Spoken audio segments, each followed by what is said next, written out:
Hello there, YouTube family. Life's a game, back again. Hello there. Hope you guys are all doing well. You know, I was thinking, I'm very excited to get this video out because this is actually one of the videos I've been thinking about for a while. My main goal, purpose of this video, you guys may have not seen my latest community post chat, but it was to make a build, a heroic tailored build. So this build was more or less made for heroic, it only incorporates one exotic. It only has one exotic. But I just did this video. I'm doing this video to show you guys that even with the not best builds, if you don't even if you don't have the best, like the greatest of builds, you could still get through legendary content. I just kind of wanted to do it because like I know a lot of you guys will see me running. You'll see me running with these crazy like made legendary tailored builds that I put together and different things and just just the power of them and the exotics I'm using. Some of them you guys might not have. If you do have them, you might not have them rolled like how I have them. It just is what it is. So I'm like, I know like a majority of agents don't have a lot of those exotics, some of those weapons, and that's what my goal is, to help you guys get them, which is the main source of my community, the main point. You guys can go ahead and check out my membership, the join tab. Go ahead and click on that. My introduction video. You can go ahead and see what I offer, and that works out too. But my main thing, if it works for you, please, just please check that out. Sorry about that. If it works for you, the membership, just check that out because it's something that I'm doing that can really help agents out with heroic, legendary, and just mainly exotic items. Just being able to get the things in the game that it's tough to get. But I'm going back on what I was saying earlier. It's just the reason, like for the builds, is just it's more so like it's just better to show that like how the game operates. It operates very well. The way that the devs like just incorporated the builds like to work, this is an example of that and how you can see that that works, because not all the time players think that you always have to have the greatest builds to be able to do everything like in the missions, but that's really not the case. You don't have to always have the greatest builds to like beat legendary content in the game, although it makes it a lot easier. Don't get me wrong, it definitely makes it easier. Don't get me wrong, you want to have the best absolute build coming into these missions. I wouldn't say to run a mission at all with a build like this, but it was just to prove a point that it could. So what I'm using here is actually the Falsa 58, I believe. It's a Falsa, and it adds like 20% damage to burning enemies. So after my 4th kill with this gun, it will flame the enemies, it will burn them. So it adds that status effect. I'm using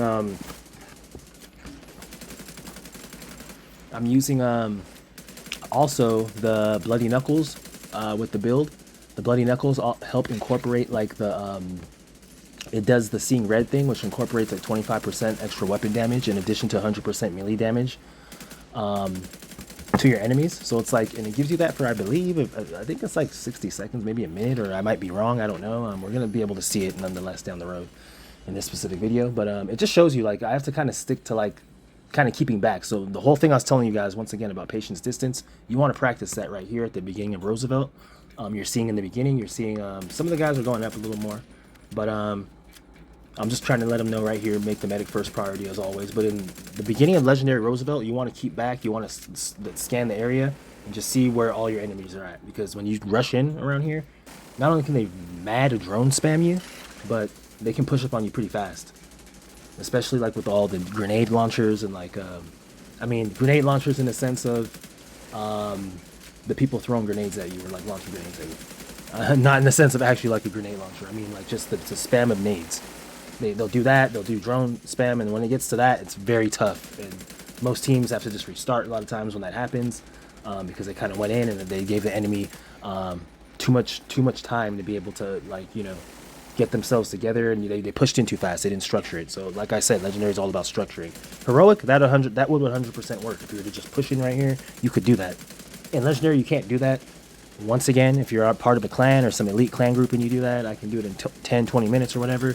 We get it. I'm not talking about clan members or like key close teammates that I'm talking about just random agents.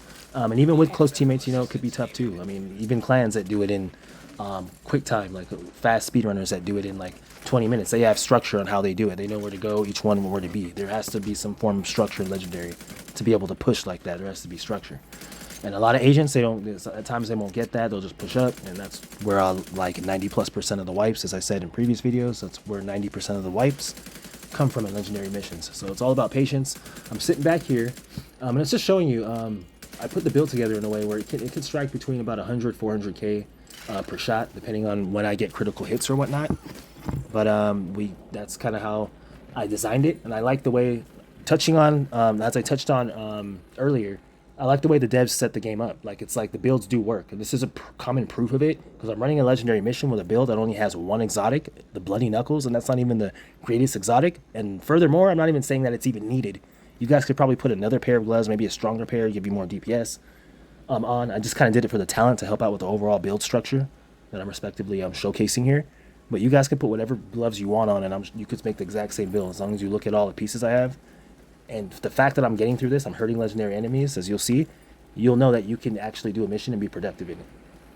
And if anybody tells you or gives you any flack if you make this build, just show them my channel and show them the video of me going through it with it and showing you guys. And right away, that'll deplete anything. So it's like, it's a good build. I do these builds full hand to show. And as I touched on earlier, I know a lot of YouTubers that do a lot of fast videos, like, 10 minutes, this build works here. You see, I could have done that video, showed you that, did the commentary real fast, and then just said, hey, this is a great build for legendary, blah, blah, blah, so and so and so, and so on and so forth, and whatever. Video done, I don't have to show you this area, nothing else. My main point now in this video is what I'm showing you guys. This is how my channel differs. I'm showing you how this build works in every single room. Because as I told you earlier in earlier videos, there's certain rooms where certain builds will struggle. It doesn't matter how good you are in the first room or whatever you did. There's certain ways you have to play. It's structurized. So I just appreciate all you guys clicking on this video and watching my channel, because when you come to my channel, you're going to see the real thing, the real deal of how the build works. If I show you something or I talk about it, you're going to see me run an entire mission with that, or an entire incursion. You're going to see me do something, a raid, something with that same build that I'm praising. I'm not going to do just one room and then leave it at that. I know a lot of YouTubers are like convenient and want to be fast, but I'm like, it's cool, it's good, it helps out for a quick thing. But for you hardcore serious division agents out there that enjoy the game and you want to have the highest level content completed, you actually want to be able to do that, you look no further. You're at the right channel. So right here, we're pushing forward. It's just something I just want to help all agents out, because the more agents I know I help like this and know this information and actually understand it, is the better legendary runs with all of you guys will be. People will start to understand these structures. They'll start seeing this, the people that view these videos, and they'll start knowing how to play. You'll get a lot of agents hanging back, keeping distant, and then you'll get a lot more legendary success. The devs will start noticing there was a lot more legendary success than usual. And the reason for it is because people just listen and to key explanations of it and key channels, and they take the information. That's kind of what I did. I'm not gonna say any channel names, but I know there's key channels, and some of those channels, I was always up there like playing. I just wasn't always recording. But it's some of those channels, the key things, I took the key things away from them, and I just I work to apply them in my own way. That's basically it. And one of my key things is just showing you guys the whole thing, the real deal. There's always those agents out there that are like, okay, that's a cool quick video showing that, but what about this room? How would you use it here when you get here with all these bombs? Trust me, my videos, you're going to see all that. You're going to see me in every room with these things. So every single room you see me run, you're going to see build you see me show you, you're going to see me run with it. You're going to see me run a viable legendary mission with it, showcasing that build to prove 100% to you that it can be done. If I were to have cut this short, there would have been a lot of explanation, a lot of scratching heads, and whether it could have really had been done, So it's like, and I get that with a lot of other channels. I'll get that because they don't showcase the entire thing, and I'm like, you don't have to play through. Everybody's different, but it's just my way of saying, like, just for the hardcore, real, elite agents of the game. So back to this, the last room we were in, we kept very distant. We didn't push in, and everybody's doing well. Everybody's playing well. I'm using the build.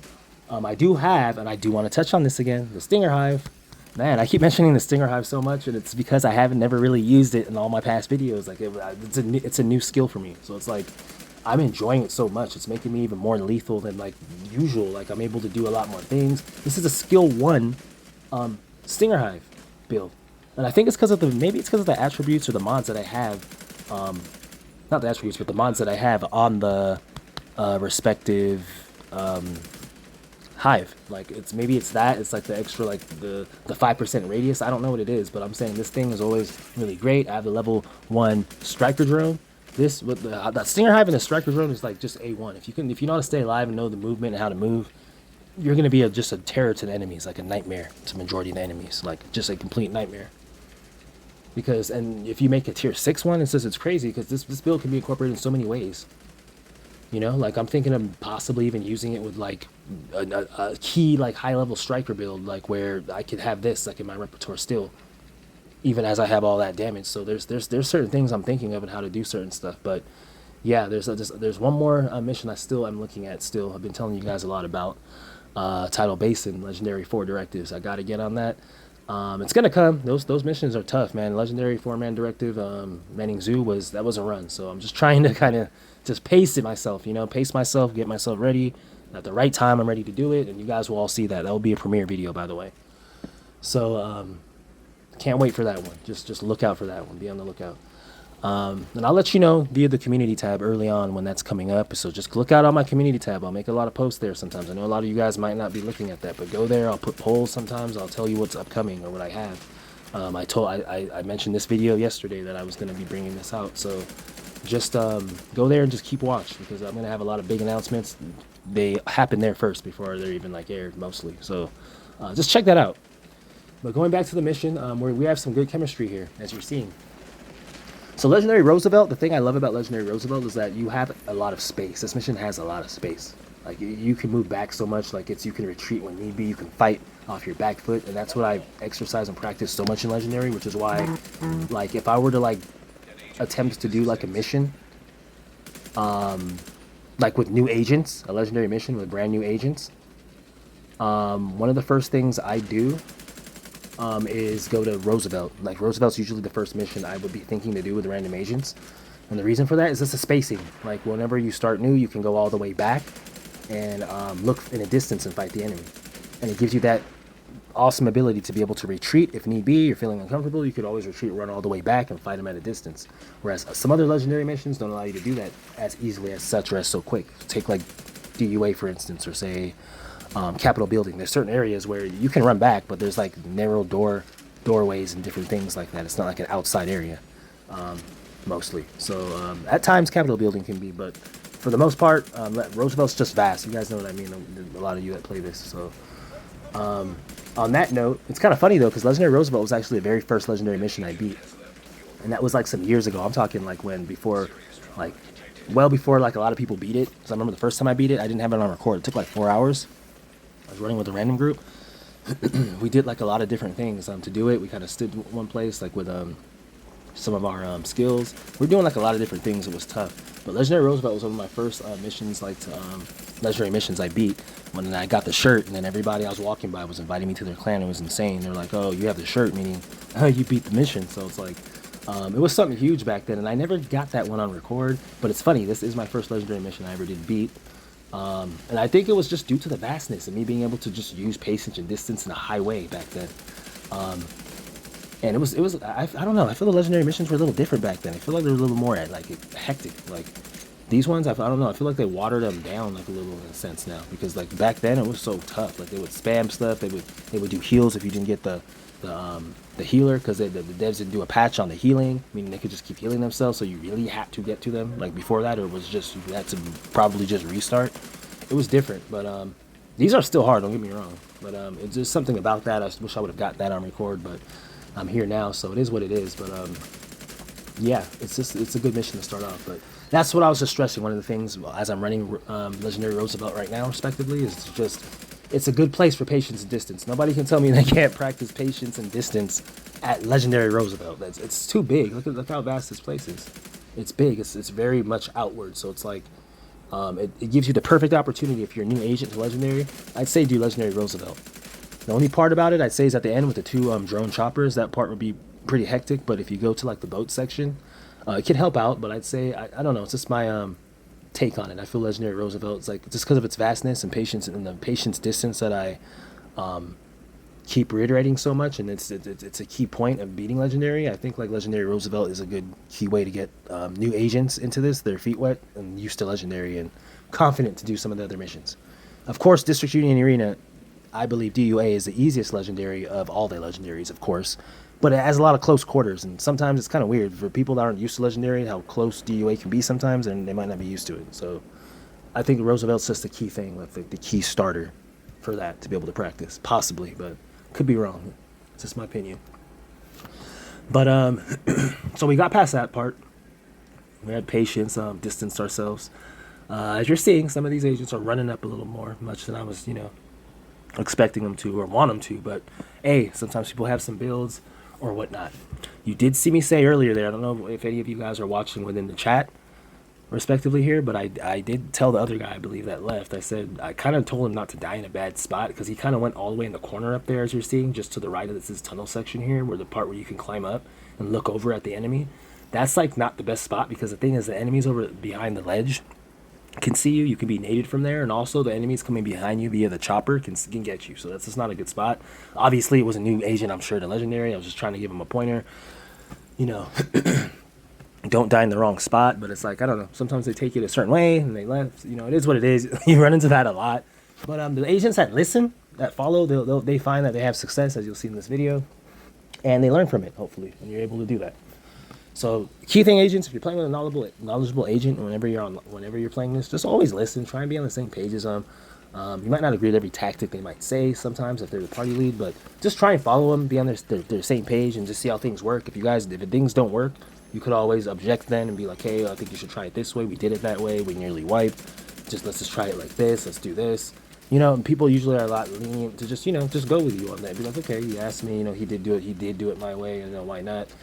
We can try it out like that, nothing to lose. So I feel it's just the thing is, I say that to say everybody wants to be on the same page on Legendary. You don't want anybody going back and forth. Although I've had my times, like in the past, of doing that with certain agents, going through things, and it didn't hinder my winning success. I still won. But it was interesting, though, doing it like that. So that's just something to consider, just to always, just always consider who you're playing with and always have their best interests at heart. That way you guys work a lot better as a team, all well structured, and just makes everything easier. And you want everything at your best advantage when you're playing Legendary. So we get to this room. So when you're in this room, you can kind of always sit where I'm sitting at, like behind that little tank. You can always get cover there. And at the same time, you can peek out and see the enemies from the left. And you can also peek out and see the enemies from the right. And at the same time, getting cover. So it's always a good area to be in. That's why I always kind of sit back here. I'll sit back here and I'll kind of just scour the area. I'll kind of see who's on the left, who's on the right. Is there any snipers in the distance that my agents aren't seeing? Or that they might see that maybe I can shoot, get rid of them so if they don't get a clear shot on us. Just little things like that. You see me throwing the hive, a relatively busy-ish area. I didn't throw it too far up. Notice I kept it close to us so that if any of these guys were to kind of sneak by, they'd still get hit. And that's one thing, when you do use the hive, never throw it too far out because the enemies could always just walk through it, although they'll get hit, and they can always come after you after that. And if you don't have a strong enough, build or whatnot, or you can't really take them on like that without the hive, and it's like, it becomes a problem. So when you use the hive, always either keep it right around you, drop it, or throw it like near you. You could always throw it in a distance. You might see me do that sometimes. It depends on the situation, but I'd say when it's hectic and there are enemies close nearby in your proximity, always keep the hive around you or fairly close near you, like what you're seeing right here. Okay, so we're shooting. I'm at a distance. You see, you're seeing how this build is doing damage. Like you're seeing what I'm taking off. We're taking off roughly 300k like per shot, between 100 and 300k per shot. You're seeing it right there. We're getting the Chunga. You want to get him. You see, I'm pesting him again with the assault drone. It's a great weapon to use on these legendary Chungas. I'm telling you guys, the assault drone. As long as you have a good DPS gun, use that. That will get you enough time so that he's not looking at you. That way you can exercise your DPS on him while not having his attention fully on you. Because it's better when those guys don't. Because Chungas, they can bring you down. Legendary Chungas can bring you down very fast. If not geared properly or correctly, even if geared right. If you're not seeing them, a couple of those bullets can bring you down. You don't want the best thing. If you can get their sights off you, it's the best thing. That works with other things. Robot dogs, robots, other strong enemies in Legendary. You can do that with, and it kind of diverts their attention for a second. They will kill it, the drone, obviously, but it just diverts their attention. That gives you that time to shoot. That gives you that time to run out that corner, get away for that second, whatever you have to do. It could be the difference between a wipe and a successful run. So keep that in mind. And I do know there's a plethora of builds you can run, like with Legendary. That's what's so unique about the division. Like, I don't care what anybody says, there's no other looter shooter out there that's like this one when it comes to just the variety of how to run things and how effective different builds can work. It's crazy, because there's other games that might do it, But there's always this one build that's, oh, okay, if you do this, that's like the highest, that's the pinnacle. And then there's this. In this game, it's like, no, there is no. What I'm looking at is like, there's always a build where somebody says, oh, this build, skills are the best, DPS is the best. There's always somebody that comes out with a build that just crushes all those arguments. And it's like, just play with whatever you want to play with in your playstyle, because both of these builds kill in heavy ways when put together well. That's what I love about this game. And a lot of games can't do that, or do not do that, or don't know how to do that. And that's what's so unique about this game, and that's why, like, I know, like, the community's waiting. Like, the Division 2 is so, like, great still. Like, seriously, it's so great that in a sense of, if they were to release just, and you guys all know this, everybody listening to this knows this, or a majority of you, if they were to release new content, like 2 new raids, 4 new, like, legendary missions, like, and, like, 8 new, like, content missions that you can go through, like, in the world, that all you guys that said you walked away from the game would all jump back in the game, and I'll be running all these missions and live streaming it and everything. I know this without a doubt, like 90+%. I don't even have to ask it. With new areas and just this game's visuals and the way it looks, it's a 5-year-old or 6-year-old game, and it looks like this. I'm like, no, and I can only shudder to think what Division 3 is going to look like. I know the devs have been getting a lot of flack, but I'm like, man, it's just because they haven't brought out enough content. They don't have to upgrade the game. Just bring more content for this game out, and people are going to buy it and they're going to play it, because there's no other looter shooter game on the market that's like this. It just is what it is, like, at the end of the day. I mean, I can't say anything else. But we're continuing here, as you're seeing. It's just, this is one of those things, like, Division 2 is just, it's like a shame at times what the devs did. They could have done, like, a lot more, but it's like, I feel like it's not fully a shame. I mean, they did a lot. They brought incursions, they did do a lot, but it's like, people were expecting a lot more from Division 2, considering what Division 1 did. And just to say, I know a lot of people ask me, I never did play Division 1. Like, I know that sounds weird. Like, people see the way I play this, and they're thinking that I always was, like, from day one. They're like, you must have been playing this from time. I'm like, I got into it. I fell in love with Division 2. It was between me buying this at the time and Anthem. Thank God I chose Division 2 over Anthem. But, yeah, Anthem was good. I enjoyed Anthem too. It was crazy how that went too. I feel like if they would have just took a little more time with that and made it what it was supposed to be, and the you know, like, graphic wise and the animals and whatnot, it would have been something too, like, beyond what it should have been. But Division, it just had something. There's something about it when I played it. When I played this game in the beta mode, when it was coming out, like the test mode, they were giving people time to test it, and I played it. I was like, there was just something about the feel, the realness of it, especially at the time it came out. Like, if it looks this good now, imagine at the time that it came out with this kind of look, what people were not used to. It's just, it's crazy. Just the way the fluidity, the movement of the third person. Like, I feel like different other games, if they could get this right, developers like Call of Duty, they'd love to implement this. Like, different other, like, platforms. That's why they started adding third person in, because third person, there's something about third person. But I think with Division 3, what they should actually do is kind of like incorporate first person and third person in. Like, you know, like when you, like, say, like, if I shoot, like you see me shooting right here, like, say, like, instead of being able to do that, like, if I want to first person it, I could first person it right now if I wanted to too. Like, if I feel like I could aim better like that, you could put it in first person too, and then you could go back out and switch back to this and third person and whatnot. I think that's what is going to be incorporated in Division 3. I don't know why. I just feel they're going to incorporate both shooting modes into it, and it's going to work with different exotics. Going to work well with different modes. Like, certain exotics are going to work more when you're, like, first person. Other exotics will be more useful when you're third person mode, or you could use them really in any mode, but it's like, it's just going to say you get more out of it using it in this mode. So I feel like there's this huge room for that too. So there's just that. I'm kind of rambling off and going off on my thoughts. I think it's just interesting thoughts to think about. Do the devs ever run across any of my commentaries? I don't know what kind of chance that might be, but, you know, if it does happen, hey, there's that. So here we are in Legendary Roosevelt. They pushed up. My teammates pushed up, as I was saying.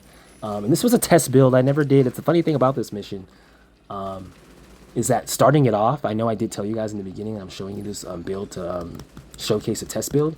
To start it off, I was never intending to go the full length, the full distance. But like, considering how I was saying, a lot of the YouTubers, they'll just do a 10-minute video, and it's like, oh, I was like, a lot of my fans are going to want to see how this build works all around. So I'm like, I got to show them it all around. I can't just do that, otherwise I'd just be like everybody else doing the same stuff. So, and it's like, you know, depending on what it is, it could get to that once you guys have seen this build. Like, say if I go somewhere else, I want to show you something else, and it's with the same build, then I could see the video being a little shorter. You've already seen it in long-term, long-range action. But right now, it's like I got to show you what they can do. I can't just tell you. Telling you enough doesn't do right for my soul. I gotta let you guys know as my fellow Division 2 agents. supreme elite agents, I gotta let you guys know how it's done. You know, so here it is right here. We're at Roosevelt. They pushed up a little. I'm telling them right here I'm using a heroic tailored build. So right now, I usually at times would be able to, you know, get things going back on the battlefield when I have my original builds. But right now, I'm using a heroic tailored build. So it's like you guys pushed up, you kind of died in bad areas. I'm not gonna say bad spots. They're relatively close. But it's like you pushed up a little quick, and now it's like, yeah. I'm back here like this, and that's why I emphasize that. That's the reason I emphasize that. Nothing against these guys. It's just that's why I emphasize that. You know, you could be a great player, but if you get caught up, you just get caught up in the motion. You get a little bit into play. Like I said, we've been winning, and I talked about this before. You get in a groove. A lot of teammates and people tend to start pushing, and then when you do that, this right here, that's why everything's for a reason. It's a good showcase to be able to show you an example of this. This can happen. This is what can happen in the group when you push like that. You see how I'm distant? I'm keeping back. I'm biding my time. I'm watching. There is no medics. I don't see any medics. If there was a medic, it's a little different because they could just start reviving everybody. That gets very, very bad. The fact that they took the medics out at least, that's something at least a little better. We can at least go off of that. That's positive.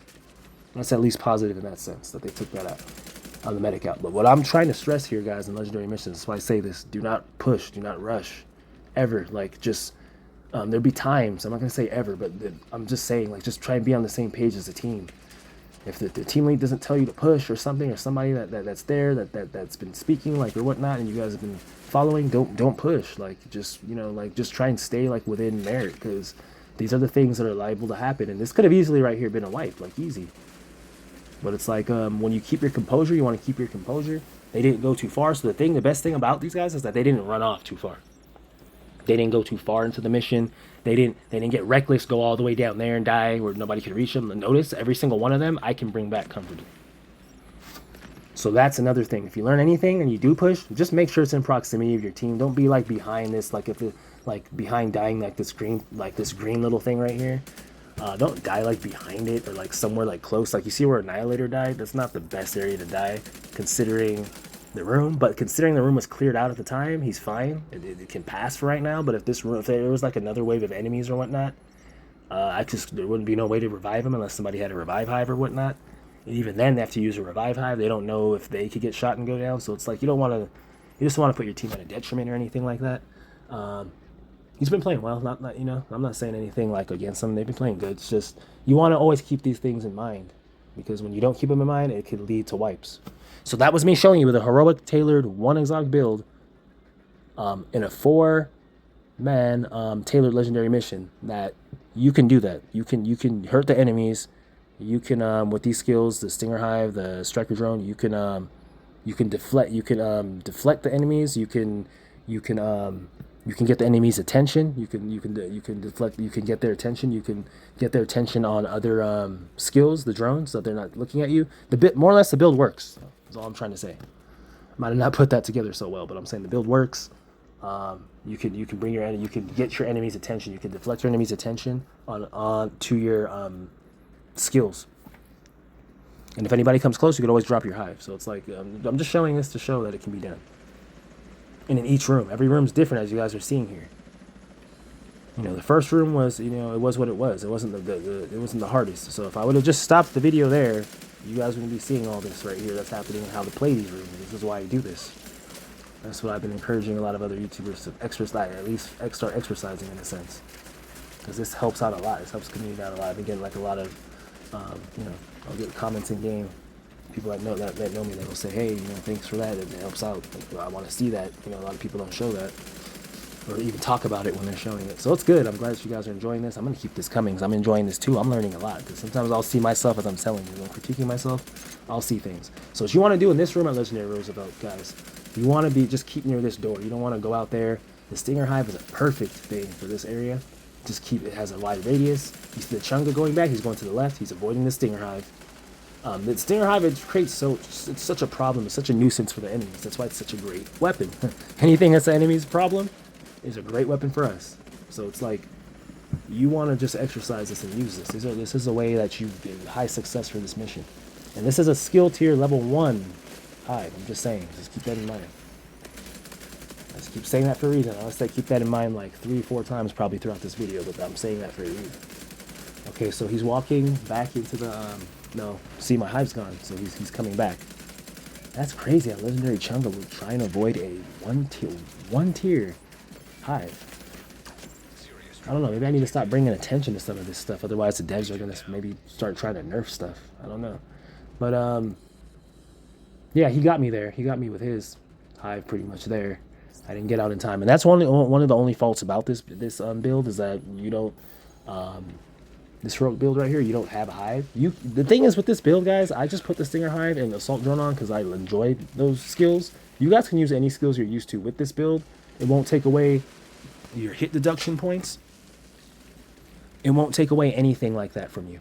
Like, it's not going to take away how hard this build hits or how great it is. It's not going to do any just by changing your skills. Use the skills you're best at. If you want a Reviver Hive with it, you can have one. I was kind of thinking of having a Reviver Hive with it, but I just feel having that Stinger Hive will get a lot more done. It'll help my team out a lot more, and it'll help save me in key situations, I just feel. Instead of just being able to be revived and then go back and then having to stand there and fight them off for like 30, 40 minutes in order to get the win. I don't want to have to do that. Or just put yourself in a position where it's like do or die like that. You don't want to have to do that. So it's like, I think just having this hive with a team, it helps out. I think if you're running by yourself now, and I would never say to do a legendary mission with this build by yourself. I'm just saying it helps on a 4-man legendary team. But if you're running by yourself, say heroic, this build's made for heroic. Say you're running by yourself in heroic. I would say to have a hive, I guess, because if you die, you can always get yourself brought back, and you can always continue with this build like that. Just depends on what you want. Depends on what you want. Just use whatever skills you want. So what you want to do right here, you want to keep in this door, like I was saying earlier. We've been fighting from this door. Everybody's patient. Nobody's running out. Notice. You want to make the medic first priority. To kind of instead of kill medic there. That's what you want to do. You always want to make the medic first priority, because the thing is, if you don't do that, as I said before, you kill everybody in the room. You guys do an excellent job, good coordination, get everything done. Then you kill the medic. He goes, revives the Chunga. Chunga gets back up. He's shooting at you. You got to dodge. He goes. He brings back every other enemy now. You know, and then now the room's all back again. Everybody's rejuvenated, and it's like, you guys are low on ammo now. You got to run back for ammo. There's no ammo boxes near.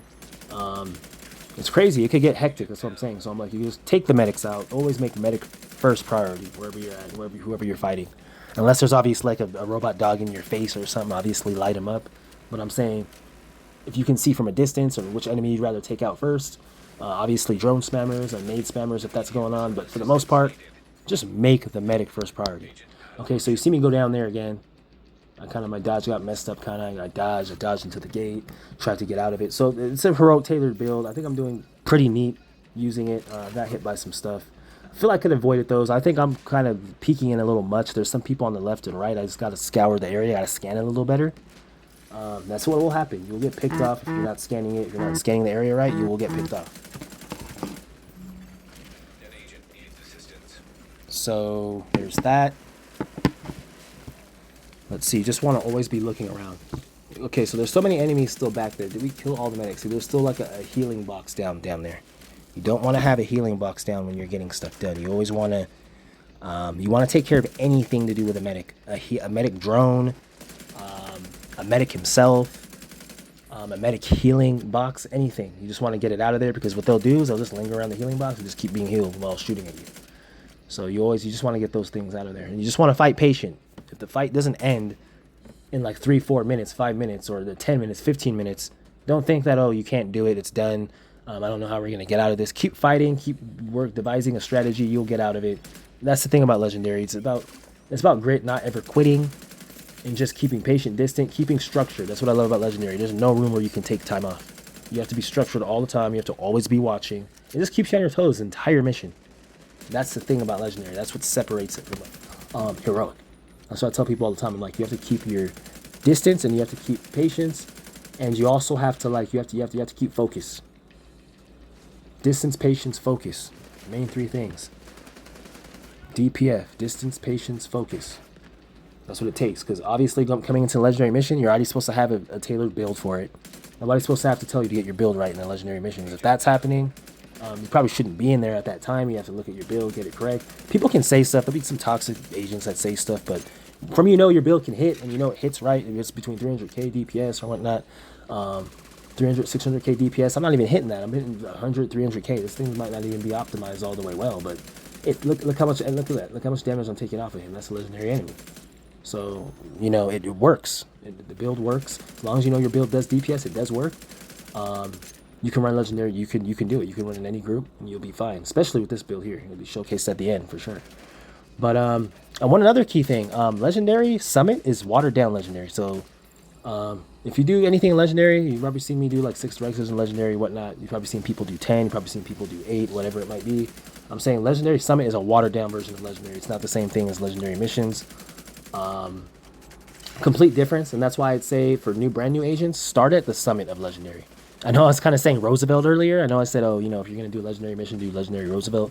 That's after you're used to legendary. Once you're used to legendary, then you go to legendary Roosevelt and then go there. By I mean being used to legendary, put the summit on legendary and be able to run the summit on legendary. I'm not saying solo if you don't want to do it solo. I'm just saying be able to have a 4-man group and run the summit on legendary and be able to do it comfortably. Once you're able to do that, you're ready to do a legendary mission. You're able to run a legendary mission at that point. Because that's a watered down version of legendary. The summit. It is. It's funny though, because I could testament to that. Even like one of my teammates, you see Annihilator, I was running the summit with him with this build before I did this mission.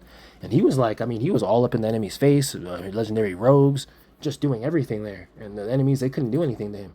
And he was kind of just, you know, trying to help me out with this build, trying to help me out. I kind of just decided to scratch that video. That was just a legendary summit. I wasn't going to showcase much of what I wanted you guys to see. It wouldn't be a real showcase. I got to go to a real legendary mission.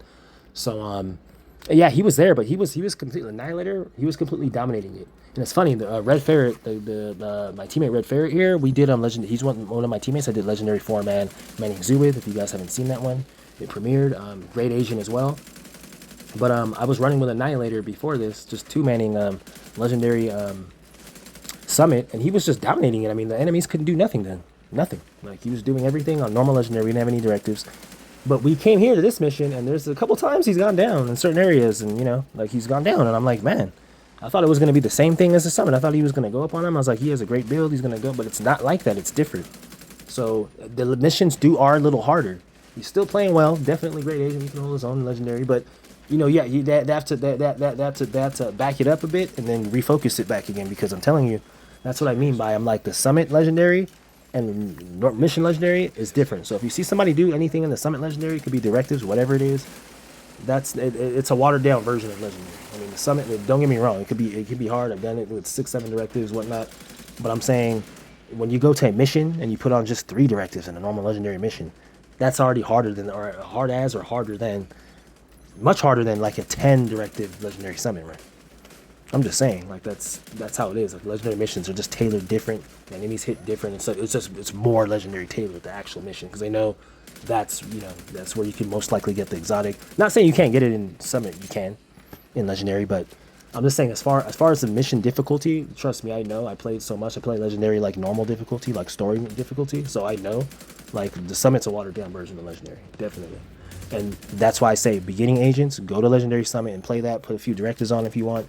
If you're used to doing that and you can do that and you hold your own there, you can do a Legendary Mission. The only difference about Legendary Mission, the only difference about a Legendary Mission is that just be patient and distant when you're doing it. And just consider the enemies, because they're going to have a little harder kick hit. It's going to be a harder hit. Like by a tad, it's going to be harder hitting. And they're just going to be a little smarter than what they do in the Summit. The Summit system closed. There's so many ledges they can go behind. They can hide. They can do so many things. In the summit, they can drone spam, and if you're used to legendary, that's what I mean. If you're used to close combat legendary like that, watered down, even if you'll be able to do this, you'll be on the level to more or less be able to run this and be productive in it. So that's just food for thought there, guys. Okay, so we went past this room. You saw like how we kind of like we fight it near the gate back there. We kept near the gate. We didn't push up too much. We kind of like, well, I know I did. I kind of kept near the gate. We were around the tent. I did have the hive. The hive helps out so much. Like if I didn't have the hive, I'd be fighting. You see me fighting a lot differently than what you're seeing here, because the hive it ensures that surrounding enemies are dealt with, even the ones trying to help the other enemies. Like you guys will notice a lot. Like once you're getting close to killing like an enemy, sometimes in this game, like a lot, the other enemy will push up, and I like that smartness of the AI. Like the fresher AI will push up and start shooting you in order to get your attention off the hurt enemy, so that you can focus on him, so the hurt enemy can go back and heal or survive. So the hive helps deplete that a lot, because once that enemy comes in, he starts getting hit by the hive, he's going to start retreating. He's not really going to want to come in, because he knows he's going to be getting hit, and then the other enemy dies, and it's just the AI couldn't save their enemy. So it just helps out. It helps out. 'Cause legendary, let me tell you, these guys, the enemies are there for each other, man. I'm telling you. Like, I know you guys that have played it, you know. When you're killing an enemy on this, like on this mode, and you're about to get him, it could be a Chunga. He's like right there. And all of them are going to push up. You're going to see the robot dog come up. You're going to see the robot start pushing up. You're going to see everything trying to go. So they're trying to save him. That's like their program to do that. So the hive just helps out with that. It helps deplete that completely. Like it helps like just stop that from happening. So it's always good. Or like say a robot, like how you injure it, it runs back to the AI, the enemy leader, and then it gets healed. Like how they heal it, and then it's a whole problem again. Especially if it's a gold one or a yellow one.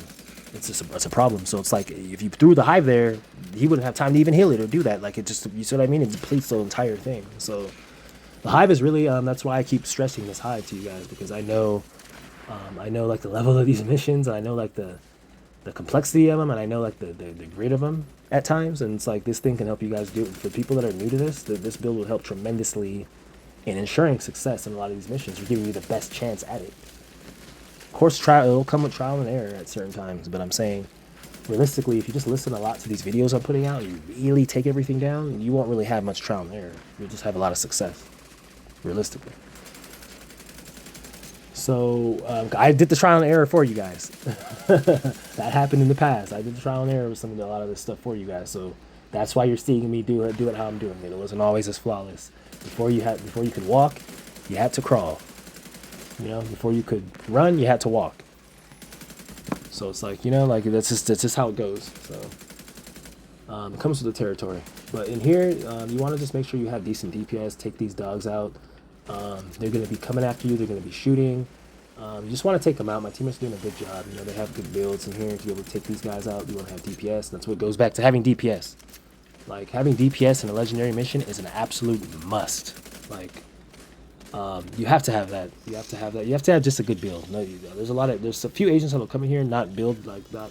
Their builds won't be made correctly, and that'll make the mission take longer in terms of myself if I help people, or it'll cause the team to wipe. You know, if nobody's there that can have structure to the system or whatnot. So you want to make sure you have a team that's build ready.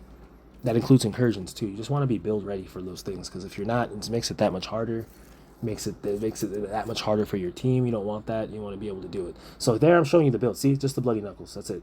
Falsa. I have the other thing. That's it. And I think the build works well. I have the incendiary grenades. I have the flame grenades. So I really like those grenades. It goes well with this build. It's more flame focused. But yeah, it's a great build. Okay, so Red Ferret's asking now, before we get there, are we going to go to boat or not? So okay, so yeah, we're trying to see what we're gonna get there. That's one of my teammates that I had before. So he kind of just somehow randomly happened to join in on this one. I kid you not, whenever I run these, it's just random. Whoever jumps in at the time. And it just so happened when that one guy left, I guess he ended up getting the spot. So it is what it is. It's always good running with teammates that you do know, though. Because once that happens, and I do that more often, they start knowing like my play style, and it's just easier to just mesh and get by. And the more connection you have with the team, the more grouped we are, the more like in unison we are, the better it is to execute things, as you'll see. So that's why I always say you always want to be like in cahoots with each other. You always want to be to make it the most, like, you know, to make it the most like good as it could possibly be. And having good cohesive builds works with that. And that's what we're implementing here. So in this room, okay, so the key part in this part of Legendary Roosevelt, you want to focus on the right side first. You saw me switch to the Grudge gun, I believe. I think this is the Grudge, if I'm not mistaken, or that might be, I don't know if that's the name of the talent, or if that's the gun, I don't know. It could be the gun, but what that does, that it gives my teammates like a 17% like extra weapon damage and like more critical hit rate or something. So that's why I switched to that here, because the thing is, you want to hold both sides of here. So me giving my team that extra crit here, it helps out, because of the extra damage, because you want that happening. You want your team to be at the highest in these situations, because it takes more than just, you know, one person to hold the area at times in these situations. So you want to do that. That's why I switched the guns here, and I'm shooting with this one, getting kills, as you'll see. Talent activated. Below you'll see like the different thing, and then you'll see activated when I get kills, and it's like I want that to be, so because it helps my team out. And because of that, I'm not only saying because of that. These guys obviously have great builds, but we were able to hold the line here on both sides, both ends. I've seen teams wipe a lot on this area because they're not able to hold both ends. They'll hold the right or they'll hold the left, and then the right will push in eventually, or the left will push in. And you want to get both of them. You want to just have a clear structure on both. So, and then there's a sniper up here. So a lot of agents will get hit by him. You always want to watch this guy in the corner because he's always here. He's always the last guy to die, mostly. Unless you got a key elite sniper on your team that just takes him out from the get-go from all the way back there, which could be done most times. Majority of the time, I say 90% of the time, you don't have that, you don't get that. So it's just easy. You got to take him out, but just always make sure you have cover because those sniper hits hurt. In Legendary, they definitely hurt. So you don't want to get hit by him. You want to take him out. Easy peasy. That's done. And now we are at the end. So we walked ourselves all the way here. Red Ferret kind of mentioned it earlier. Which way will we go? The boat or stay in the front? My alternative, based off the team and the build I was using, knowing that I couldn't just, like, if people were to go down, I wouldn't be able to just kind of just solo them out of it in a sense, or even have a chance at it because of the build I'm using. I opted for the boat for this run. I was saying, you know what? I think we're going to optimize or go for the boat because when you don't have a build that has the strongest DPS, I've done it many times up front with the 2 chopper drones that come. You can do that, as you'll see if you go back in my videos. I think my most recent video of this, it's always me. I haven't done it in the boat in a bit. It's always me fighting them straight up because I have the team, I have my build, my usual legendary build. We can do it. But if you don't have the DPS, if the DPS isn't there, and I think Red Ferret mentioned that too earlier, my teammate, the DPS wasn't fully there in this group. So the best thing to do when it's like that, in my honest opinion, is to go to the boat because that way you get cover, you're able to fight, as you'll see here. That's the thing you want to think. So that it's kind of like Legendary. That's what I like about it. Sometimes it's a measure up. Going through the mission will tell you how you're supposed to run the last room because the last room always requires all agents to be on the same page and be able to contribute. Because if you're not, if even one person's off, it's like it's just tough. They die, that the whole team's at a disadvantage now, or something's not being done. Like, you know, like it's. Everybody, you want everybody to be on the same page, and right now, I could tell with our DPS that it would have been a problem in here just staying up front. Even by having the hive's just not strong enough to be able to hold enemies off in the way I would want it to. At this part, being tier 1, and the best part is the boat. And I threw the hive back there kind of to give them a little leeway, just so that the enemies would clear out. That's what I mean with the hive. It can work in so many different ways. Like I threw it there. I'm not sure if it helped them out or what happened, but I'm saying I'm sure it must have. But I threw it there in the sense that whoever was there, whichever enemy was there is getting hit, and whichever enemy is going to try and walk into it to shoot my teammates, they're going to have to take some heat themselves. So they have to kind of force them to stand at a distance and have to shoot them at a distance, and that gives them time to be able to run and get by. You see, it's a little thing sometimes. People don't really notice. It's the little things that's what leads to the success rate of these missions. Okay, so now we're in the boat. We all made it to the boat. And it's hectic. It's hectic. You're seeing everything. You're seeing this drone. Look at this. Most of you guys are just looking at this. I mean, a lot of you guys, I know you've done it, but whenever you're in this situation, no matter how many times you've done it, it's always like, man, here we go again. You know, like you're in it again. They're shooting at you from every spot.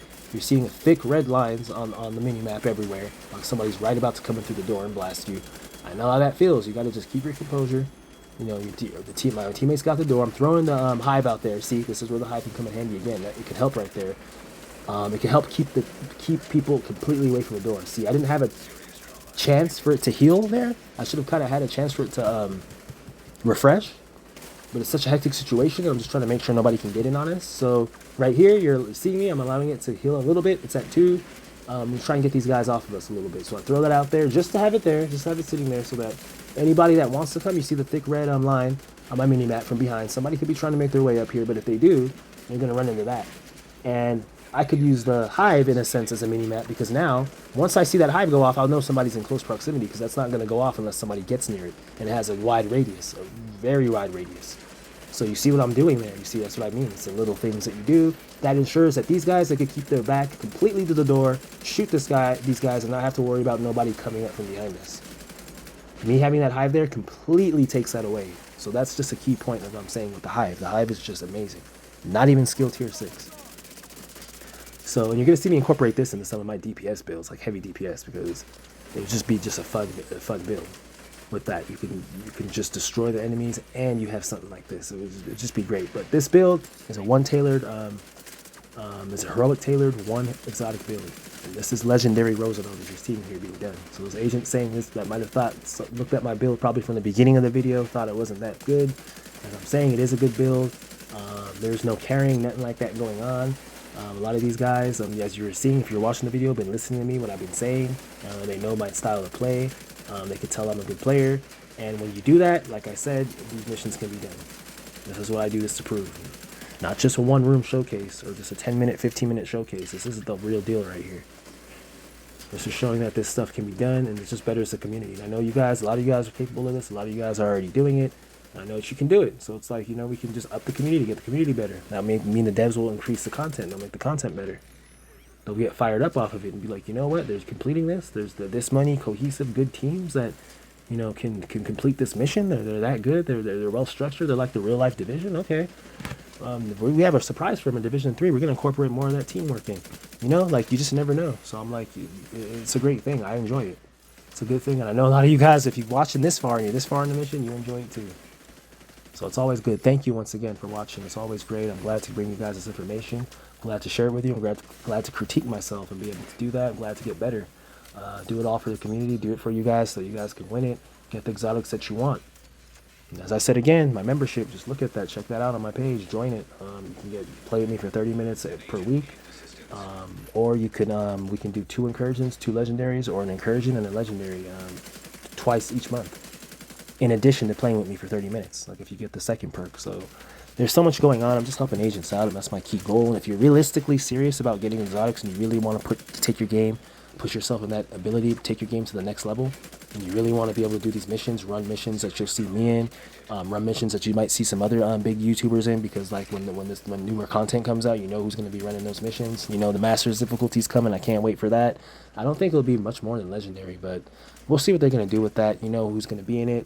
And you guys will be invited to a lot of groups with that. You won't be kicked from groups. You'll be ready to go. You'll be ready. You'll be legendary ready. You'll be dominating that stuff. So, like, you know, like that's what I do it for. And if you want to be in that predicament, we know there's new content for a fact, 100% coming to this game. We know it's coming. So it's like, if you want to be a part of that, and you're thinking you might struggle or you might not have what you might need at times, you know, I'm here for you guys. So just pay attention to the videos. At the very least, if you don't want the membership, just pay attention to the videos and you can learn something from it. If you want to get the exotics, then check the membership out, I guess. But yeah, we're finishing up here. Everybody's keeping patient, distant. As you see here, as I want to kind of touch on, my striker drone kind of acts a little absent-minded when I'm trying to send it after stuff when I'm inside the building. It doesn't register to fly out the door and go out. So when you're at this part and you want to effectively use a striker drone, it's best to kind of step out the door, bring it out, tell it who to go after, and go back in if you're able to. Because even if I were to take it out up here, all it would do is sit in one spot and let the guy light it up, and then it would just die. It wouldn't fly through the window or fly over it or whatnot to get to the person shooting, the AI enemy shooting us. So it's like, if you can get outside, if you're using any weapon like that, like the striker drone, and you want to use the same build, just make sure you get outside of the door. You might have seen earlier in this mission, you definitely could tell I was trying to, there I go down there again. Heroic tailored build, man. I'm telling you something.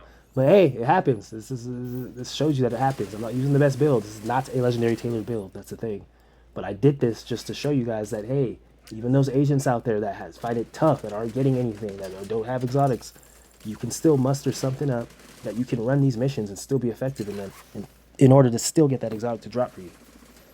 That's what I'm saying. Like, that's the whole thing. A lot of the agents think that they need like the best build. I need to stay Emos, Ouroboros, Eagle Bearer, whatever it might be. I need this in order to do this mission.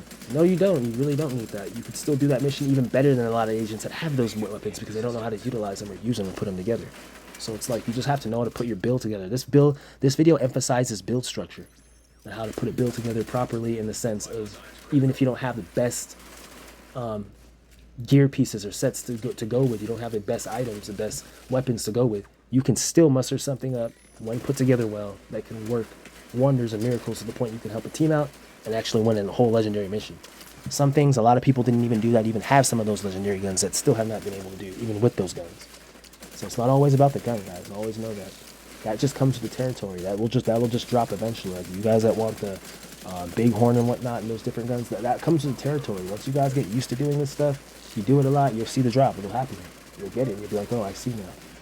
It just comes with you have to like prove that you can do it. I don't know. I think the game kind of does that, and a lot of people do get a lot of exotic drops on hard mode, normal. Sometimes it could happen, challenging, but I just feel like with legendary, you learn like a lot. Like the heroic legendary, especially legendary, you'll learn like a lot, and it gets you better to the point you're not even thinking of heroic drops. It's like you're just thinking of I can get this content done, whether they give me a heroic drop or not. Like I mean, an exotic drop or not. You can get it done without having an exotic drop. I do have one exotic on here. I know I have Bloody Knuckles on here, which does activate Seeing Red every time I throw a grenade. But notice, I have no grenades. I really don't have anything like that to even activate it that much. So it's like, this is really just the raw build, like doing mostly all this. So like I said, you guys could use whatever you're comfortable with. I'm just showing you the two skills that I'm most comfortable with that I think was best for this build to use that help utilize it. So we're right here. After you do that, you can kind of stand outside. We got rid of those drone choppers, and that's the best thing. You want to go inside the boat. You could also go in the boat even if you have great DPS. I was kind of saying go to the boat if your DPS is low. It just helps with all the shooting, because there's no way I don't think we would have survived at the front with the DPS we had, which you just saw. And that was that hard from being inside the boat. So that just shows you, it's just having like that discretion of knowledge and knowing. You see like how us progressing through this legendary mission, it kind of showed us what we had to do at the end. And that's what I mean. That's what legendary does to you. It'll teach you things, like you'll know. The team automatically knew already, or like some people, that it would be best to go to the boat considering the DPS sticks they were seeing. And lo and behold, we did that, and look at the outcome. So you just have to sometimes it's just knowing what to do, picking your spots, not just running it blindly. I know it's a video game, you're supposed to have fun and play it, but when you're playing this type of content, it becomes a little more than that in the sense of winning, at least if you want to win. And there's ways you have to play things and do things in order to get those results. And you also learn in the process, you know. There's nothing better than that. It's always a learning process. You don't always have to clear the mission, guys, like what you're seeing me do. There'll be times when you wipe. It will happen. Don't get mad at yourselves and be like, oh, man, I can't do it. Don't. It's happened to me before. I wasn't always doing it like this. So once you get to that level where you're used to it, that's when all this comes. And as you've seen, you see me go down a few times. My teammates helped me out big time tremendously in this one. I was using a heroic tailored build. I guess my movement could have used I could have done a little more movement considering all the space. But it is what it is. These legendary enemies just hit hard, as I'm telling you. They hit hard. But to be able to do this with a one exotic heroic tailored build, that's crazy. A lot of people, if I didn't show you this, you would never believe that this build, seeing it, could ever do it, could even do this. You'd be thinking, oh, that's just not the best build. I wouldn't use that. It wouldn't be any help to the team. And that's clearly not the case. So you're seeing here, we all worked together. We got it done. And that's how you do it. That's how you do legendary Roosevelt. Usually if you stay up front and you have good DPS, you want to kind of hang near the little compartment little thing, the box, the heavy little, I forgot the name of those things. But you want to kind of stand in front of it where you jump down and be able to fight the enemy from there and just dodge. So right here, guys, it was a great mission. I'm kind of trying to tell them how I did it with just one exotic. I'm going to go ahead and get into the build a little bit here for you guys in just a second.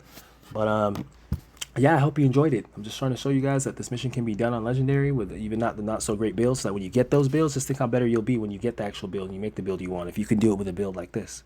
So it's just something to do. It's not something that you always have to go through and win the entire mission. Sometimes an exotic can drop for you halfway in, so it helps out. You see there, it didn't look like I killed many enemies, but I did do a lot there. I was shooting them, I was getting like the enemy's attention with my skills, I was dropping the hive, clearing them out, so there's a lot. So the first weapon I use is a Falsa 58.